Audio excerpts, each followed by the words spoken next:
నమస్తే welcome to #you నేను మీ Varun.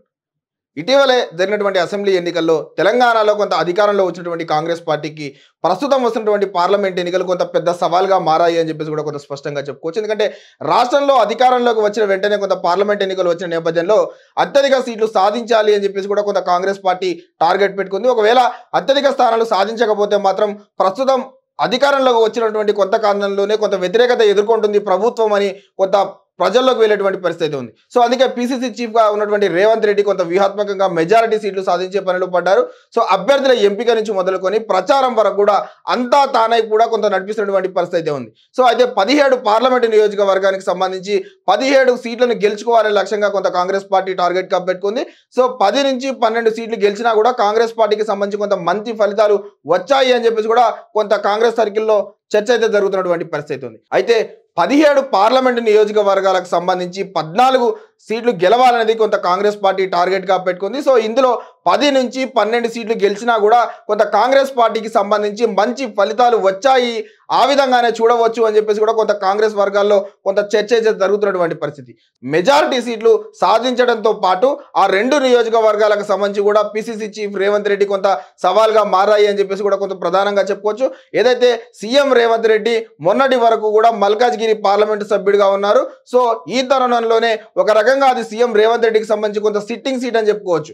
So ఇప్పుడు ఆ సీటును పూర్తి స్థాయిలో గెలవాల్సినటువంటి పరిస్థితి అయితే ఉంది అని చెప్పేసి కూడా కొంత స్పష్టంగా తెలుస్తోంది.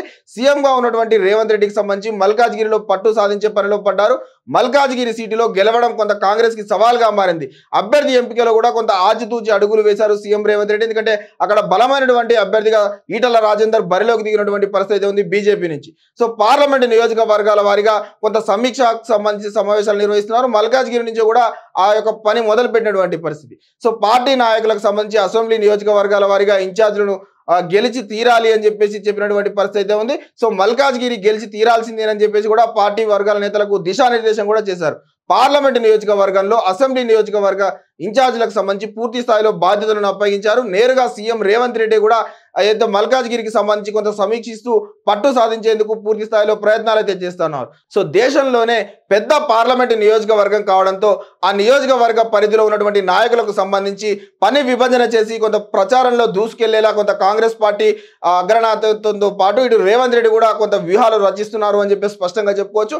మరోవైపు మహబూబ్ నగర్ పార్లమెంటు నియోజకవర్గంపై కూడా కాంగ్రెస్ పార్టీ కన్నేసింది. ఇది కూడా సీఎం రేవంత్ రెడ్డి కొంత సొంత జిల్లా. దీనికి తోడు సీఎం రేవంత్ రెడ్డి ప్రాతినిధ్యం వహిస్తున్నటువంటి కొడంగల్ అసెంబ్లీ నియోజకవర్గం కూడా ఈ పార్లమెంటు పరిధిలోనే ఉన్నటువంటి పరిస్థితి. సో ఇప్పటికీ కొడంగల్ నియోజకవర్గానికి సంబంధించి మండలాల వారీగా కొంత 2 సార్లు సమీక్షా సమావేశాలు నిర్వహించారు.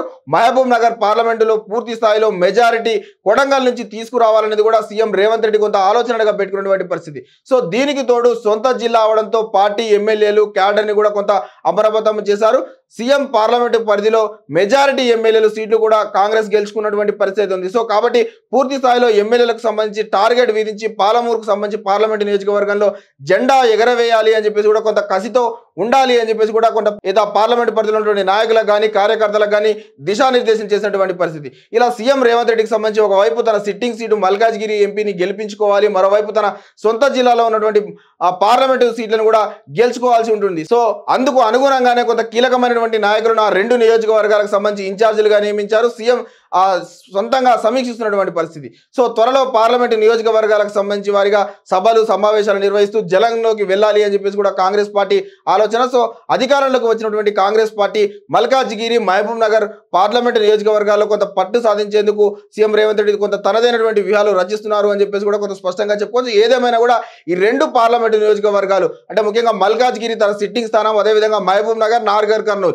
ఈ 2 స్థానాలు తన సొంత జిల్లాలో ఉండడం ఇప్పుడు సీఎం రేవంత్ రెడ్డి కొంత సవాల్గా మారినటువంటి పరిస్థితి ఉంది. సో రానున్న రోజుల్లో ఎలా ఈ 2 పార్లమెంటు నియోజకవర్గాల్లో ముందుకు వెళ్ళబోతున్నారు, ఎంత మెజారిటీతో గెలవబోతున్నారు అనేది పార్లమెంట్ ఎన్నికల తర్వాత తేలాల్సినటువంటి పరిస్థితి ఉంది. సో ప్రస్తుతానికైతే సీఎం రేవంత్ రెడ్డి ఈ 2 ఎన్నికలకు సంబంధించి ఈ 2 పార్లమెంట్ ఎన్నికలకు సంబంధించి కొంత సవాల్గా తీసుకున్నారు అని చెప్పి స్పష్టంగా చెప్పుకోవచ్చు. సో మరిన్ని తాజా సమాచారాల కోసం చూస్తూనే ఉండండి #.